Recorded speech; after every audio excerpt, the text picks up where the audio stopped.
السلام علیکم ورحمۃ اللہ وبرکاتہ۔ ناظرین، آج کا ہمارا جو موضوع ہے وہ وضو کے مسائل اور احکام ہے۔ ناظرین، نماز جو ہے ایک بہت جامع ترین عبادت ہے، اور یہ ایسی عبادت ہے کہ شریعت میں اور جتنی بھی عبادات ہیں، مثلا روزہ ہے، زکوٰۃ ہے، حج ہے، ان ساری چیزوں کو یہ جمع کرنے والا ہے۔ نماز کے جب ہم کھڑے ہوتے ہیں تو یہ گویا کہ ایک قسم کی ہم اللہ تبارک و تعالیٰ سے سرگوشی کرتے ہیں۔ اس نماز کے لیے کچھ شرائط ہیں، اس میں سے ایک بڑی شرط یہ ہے کہ اس سے پہلے وضو کیا جائے، جسم کو پاک کیا جائے۔ ظاہری سی بات ہے کہ ہم دنیا کے اندر بھی جب ہم کسی بڑے مالک یا کسی بڑے آدمی کے سامنے جاتے ہیں تو ہم ظاہری طور پر پاکی کرتے ہیں کہ ہمارے کپڑے بھی اچھے ہوں اور ہماری وضاحت اچھی ہو، تاکہ جو ہے نا وہ جس کے سامنے ہم حاضر ہو رہے ہیں اس کے اوپر ہمارا اچھا امپریشن پڑے، اچھا تاثر اس کے ذہن میں ہے۔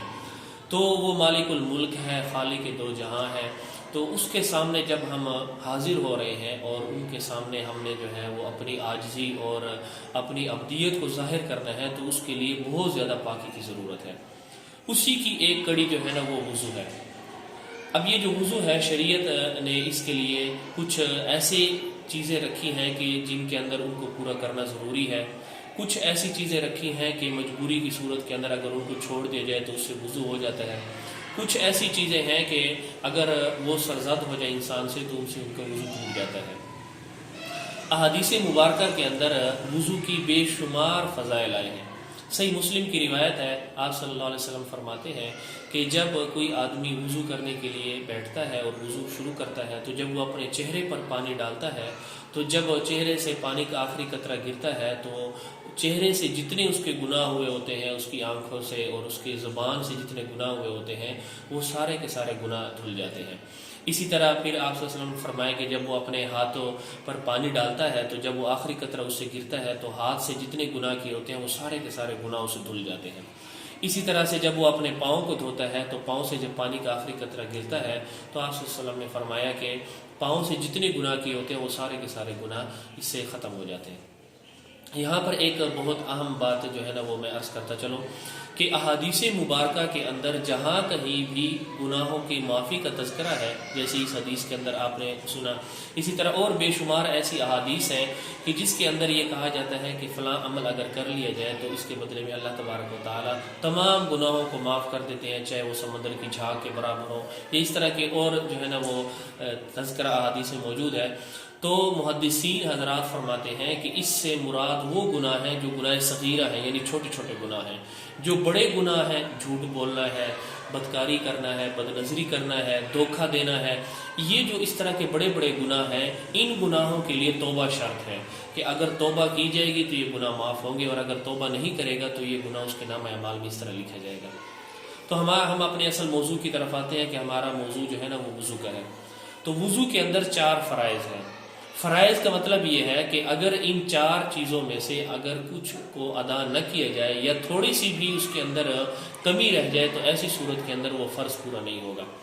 وہ 4 فرض کون سے ہیں؟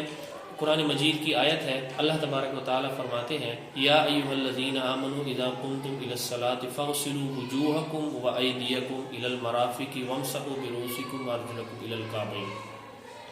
اس آیت کے اندر اللہ تبارک و تعالیٰ نے وضو کے 4 فرائض کا تذکرہ کیا ہے۔ سب سے پہلے یہ ہے کہ فاغسلوا وجوہکم، اپنے چہرے کو دھو۔ اب چہرہ کسے کہتے ہیں؟ چہرے کی جو حد ہے وہ یہ ہے کہ پیشانی کے بالوں سے لے کے تھوڑی کے نیچے اور ایک کان کی لو سے دوسرے کان کی لو تک کا جتنا بھی یہ حصہ ہے، یہ سارا کا سارا چہرہ کہلاتا ہے، اس کو دھونا ضروری ہے۔ چہرے سے متعلقہ کچھ مسائل ہیں وضو کے۔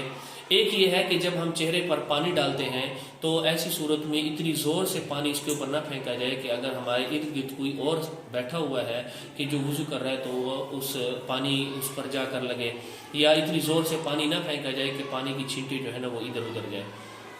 دوسرا یہ ہے کہ جب ہم وضو کرتے ہیں اور چہرے پر پانی ڈالتے ہیں تو ایسی صورت کے اندر چہرے پر ہاتھ اچھی طرح سے مل لینے چاہیے، تاکہ جو آنکھوں کے کنارے ہیں اور اسی طرح سے جو آنکھوں کے اوپر بال ہیں یہ اور جو ناک ہے اور چہرہ باقی جتنا حصہ ہے وہ سارا حصہ اچھی طرح سے دھل جائے، کوئی جگہ خشک نہ رہ جائے۔ اسی طرح چہرے سے متعلقہ ایک اور مسئلہ ہے کہ جب ہم چہرہ دھوتے ہیں وضو کے اندر تو دو قسم کے چہرے ہیں. ایک چہرہ وہ ہوتا ہے کہ جس پر داڑھی نہیں ہوتی ہے اور ایک چہرہ وہ ہے کہ جس کے اوپر داڑھی ہوتی ہے. تو اسی طرح داڑھی کی بھی پھر دو قسمیں ہیں. ایک داڑھی وہ ہوتی ہے کہ جو ابھی نئی نئی جو ہے نا وہ نکل رہی ہوتی ہے، اور ایک داڑھی جو ہے وہ گھنی ہوتی ہے، جیسے کہ آپ ایک داڑھی دیکھ رہے ہیں، گھنی داڑھی ہے میری. تو جو ایسی داڑھی اگر کوئی ہے کہ جس کے نیچے کھال نظر آتی ہے تو ایسی صورت میں اس کھال کے نیچے پانی پہنچانا ضروری ہے. جیسے نئی نئی جو ہے نا وہ داڑھی نکلتی ہے تو اس وقت تھوڑے تھوڑے بال ہوتے ہیں، نیچے سے چمڑا اس کا نظر آتا ہے، تو جہاں پر کھال نیچے نظر آ رہی ہوتی ہے تو ایسی صورت میں وہاں پر نیچے کھال تک پانی پہنچانا ضروری ہے. اور اگر اس طرح کی گھنی داڑھی ہو کہ نیچے جو ہے جو داڑھی کے نیچے کی جو کھال ہے وہ نظر نہیں آتی ہے، تو ایسی صورت میں جب ہم چہرے پر پانی ڈالیں گے تو جو بال جو ہے وہ کھال کے ساتھ لگے ہوئے ہیں انہی کے اوپر اگر پانی لگ جائے گا تو یہ کافی ہوگا. جو پانی کو لے کر ہاتھوں میں لے کر پھر داڑھی کے اوپر اچھی طرح سے بار بار گرانا اور پوری داڑھی کو گیلی کرنا اور نیچے تک پانی پہنچانا یہ ضروری نہیں ہے. حتیٰ کہ بعض فقہاء نے اس کو اسراف کے اندر بھی شامل کیا ہے کہ یہ پانی کی فضول خرچی ہے اور پانی کا اسراف ہے کہ چونکہ یہ چیز مطلوب نہیں ہے شریعت کے اندر، تو اگر پانی اتنا زیادہ بہایا جائے اور داڑھی کو ادھر سے بھی پانی ڈالا جائے اور پھر داڑھی کے اوپر اندر جو ہے نا وہ پانی ڈالا جائے تاکہ جو ہے نا وہ اندر کھال تک پہنچ جائے، تو یہ اسراف کے اندر آتا ہے. اس لیے جن کی بڑی داڑھی ہے اور گھنی داڑھی ہے ان کے لیے یہی ہے کہ ایسی صورت کے اندر جب وہ چہرے پر پانی ڈالتے ہیں تو جو سامنے چہرہ نظر آ رہا ہے اور جو بال اس کے ساتھ ہیں انہی کے اوپر جو پانی لگتا ہے وہی کافی ہے. دوسرا جو فرض ہے وہ ہے کہ اپنے ہاتھوں کو کونیوں سمیت دھویا جائے. یہ ہماری ہاتھ کی کونی ہے، یہاں تک اس کونی سمیت ہاتھ کو اچھی طرح سے دھو لیا جائے کہ مرد حضرات کے جو ہاتھوں پر بال ہوتے ہیں ان کی وجہ سے ہاتھوں کو اچھی طرح سے مل لیا جائے تاکہ جو بال وغیرہ ہیں ان بالوں کی وجہ سے نیچے کھال تک پانی کے لیے کوئی رکاوٹ نہ بنے، اس لیے ہاتھوں کو اچھی طرح سے مل لیا جائے. اور تیسرے نمبر پر سر کا مسح ہے کہ سر کا مسح کر لیا جائے. مسح کا مطلب ہوتا ہے کہ گیلے ہاتھ کو اپنے سر پر پھیرنا. اب بعض حضرات یہ کرتے ہیں کہ جب وضو کرتے ہیں تو ہاتھ دھونے کے بعد پھر دوبارہ ہاتھ کو گیلا کرتے ہیں اور پھر اس کے بعد سر کا مسح کرتے ہیں. حالانکہ جب آپ نے دھوئے ہیں اور اس وقت جو تری آپ کے ہاتھوں پر لگی ہوئی ہے اسی کے ساتھ اگر آپ اپنے سر کا مسح کر لیں گے تو وہ مسح کافی ہو جائے گا. دوبارہ نئے سرے سے پانی لینا کوئی ضروری نہیں ہے. اور چوتھے نمبر پر جو فرض ہے وہ پاؤں کا دھونا ہے ٹخنوں سمیت، کہ ہمارے پاؤں کے جو ٹخنے ہیں اس سمیت پاؤں کو دھونا ضروری ہے. اور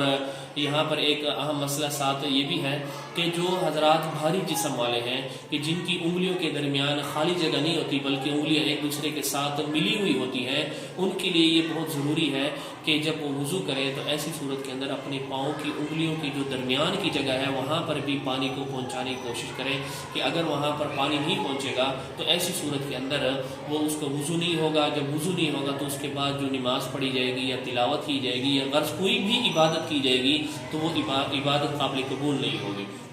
اس لیے ان 4 فرائض کے اندر خاص اہتمام کیا جائے کہ ان 4 فرائض کو احسن طریقے سے کیا جائے. حدیث پاک میں آتا ہے کہ آپ صلی اللہ علیہ وسلم نے فرمایا، صحیح مسلم کی روایت ہے کہ قیامت والے دن میں اپنے امت کے لوگوں کو ان کے وضو والے اعضاء کے ذریعے سے پہچانوں گا. وہ کیسے؟ کہ جو ان کے وضو کے اعضاء ہوں گے وہ چمکتے ہوں گے، چہرہ چمکتا ہوگا، ہاتھ چمکتے ہوں گے، پاؤں چمکتے ہوں گے، تو آپ صلی اللہ علیہ وسلم ان کو پہچان لیں گے کہ یہ میرے وہ امتی ہیں کہ جو نماز کا اہتمام کرتے تھے. اور پھر آپ صلی اللہ علیہ وسلم نے فرمایا کہ اپنے اس چمک کو اور زیادہ کرو، یعنی جتنا آپ اہتمام کے ساتھ اور جتنا سنتوں کا اور فرائض کے اندر خاص اہتمام کریں گے اور ان کی رعایت کریں گے اتنا ہی جو ہے وہ آپ کا جو ہے نا وہ چمک اور نور جو قیامت کے دن ہوگا وہ اس طرح بڑھتا چلا جائے گا. اللہ تبارک و تعالی ہم سب کو شریعت کے مطابق زندگی گزارنے کی توفیق عطا فرمائے. وآخر دعوانا الحمدللہ رب العالمین.